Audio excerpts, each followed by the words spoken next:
मैया जैसे रुकी, मैया कहती कन्हैया खबरदार रुक जाइयो, न देख आप तेरी बहुत पिटाई करूंगी। मैया पीटेगी तो ना, बोले ना बिल्कुल ना मारू, नहीं को ना मारू कन्हैया, तो देख आ जा। फिर ये लाठी किसके लिए ले रखी है पहले, तो को लाठी से डर लगे, ले मैंने ये फेंक कन्हैया आएंगे, पकड़ लियो मैया, पकड़ के कहे चल दारी के आज तेरी मेहमानी बनाऊंगी, बहुत दिन हो गए थे उसको। मैया सोची कि अब क्या करूं, ऊखल पे ले गई, जा ऊखल में चढ़ के कन्हैया माखन लुटाए रहे, वह ऊखल से बांध दिए। बांधने के भी अद्भुत प्रसंग है इसमें, हाँ कई घंटे लग जाते हैं। मुझे तो लगता है कि एक एक प्रसंग एक एक भागवत में हो तो बहुत आनंद आएगा। एक एक प्रसंग यदि एक एक भागवत में हो कि सिर्फ हाँ ऊखल का ही प्रसंग आ जाए या माखन चोरी का ही आ जाए, बड़ा आनंद आता है, या बाल लीला का ही मिल जाए।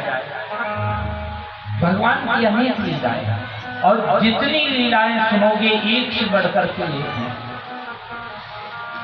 ऊखल में बांध दियो, पर 2 अंगुल रस्सी बांधते समय कम पड़ रही है। अब मैंने उतने समय बताया था कि आज रखियो, बताओ वो 2 अंगुल की रस्सी क्या है जो आज कम पड़ रही है मैया के लिए। बोलो राधे राधे। मैंने कहा मनसा वाचा और कर्मणा से करने से जो प्रत्यार अर्थ मिलता है वो यही है, भक्त का परिश्रम और भगवान की कृपा। ये 2 अंगुल की रस्सी, भगवान की कृपा हो जाए, भक्त का परिश्रम पूर्ण हो जाए। आज कन्हैया ने देखा आज मैया ने बहुत परिश्रम किया है, इसलिए सुना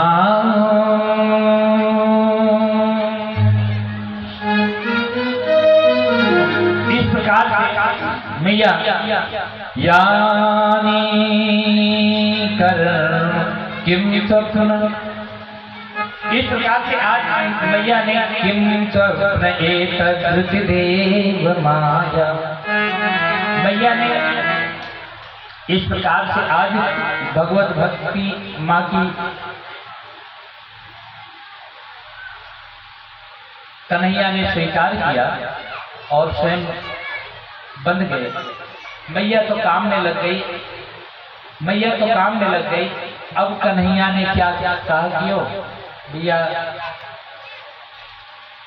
कहा करें, काफी देर तक खड़े रहे,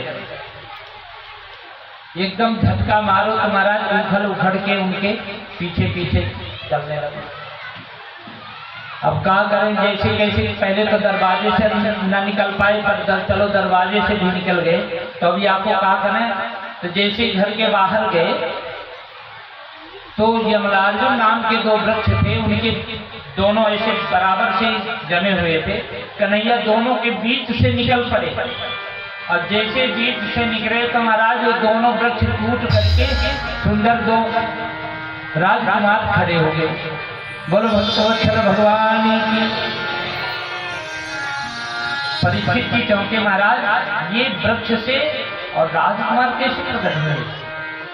बोले परीक्षित, श्री सुखदेव जी कहते हैं परीक्षित ये साधारण राजकुमार नहीं है, अब तो ये देवलोक को जाने वाले हैं। कैसे? कि ये पूर्व काल में राजा कुबेर के बेटा था। कुबेर जानो ना, जो धन दे। राजा कुबेर के बेटा थे, इनका नाम नल और मणिग्रीव था। नलकुबर और मणिग्रीव नाम से प्रसिद्ध थे। एक बार ये एक सरोवर पर स्नान कर रहे थे तो नारद जी आए, और नारद जी को आया देख करके सब बच्चों ने तो कपड़ा पहन लिए, क्योंकि नंगे होकर के स्नान कर रहे थे। पर मणिग्रीव को और नलकुंवर को अभिमान था कि हम तो बड़े बाप के बेटा हैं, अरे हमारो कोई कहा बिगाड़ लेगा, जो बड़े बाप के बेटा हुए उन्हीं का बिगड़ा करे भैया, छोटे बाप वाले का न बिगड़े जल्दी। मणिग्रीव और नलकुंवर ने दोनों ने सोचा कि भैया हमारो ये बाबा जी हमारा क्या बिगाड़ दिया। जैसे ऐसे कहा तो नारद जी तो निकल के आए और उनके सामने अन्य बच्चे तो दुबक गए, कपड़ा पहन करके भी दुबक गए, परंतु वो तो बड़े साहस और धीरता के साथ उनके सामने खड़े हो गए और कहने लगे, बाबा जी अरे कहाँ जा रहे हो। नारद जी कहे, बोले धूर्तो तुम्हें रहन सहन का भी ख्याल नहीं, इतने बड़े हो चुके हो, नंगे खड़े हो। तो बाबा जी से कहने लगे, बोले कह रहे चल चल अपना काम कर, हमें तो जानता ही ना है हम कौन है।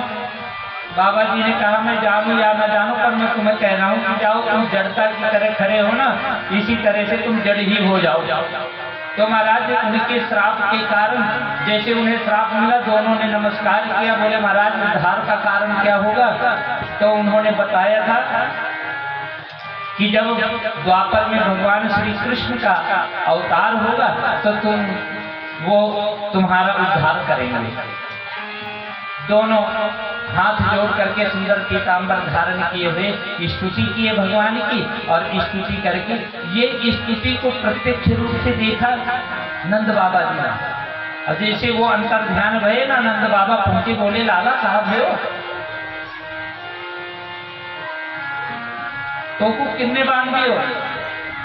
कन्हैया बोले, ठाकुर जी कहने लगे मोको मैया ने बांध दियो बाबा।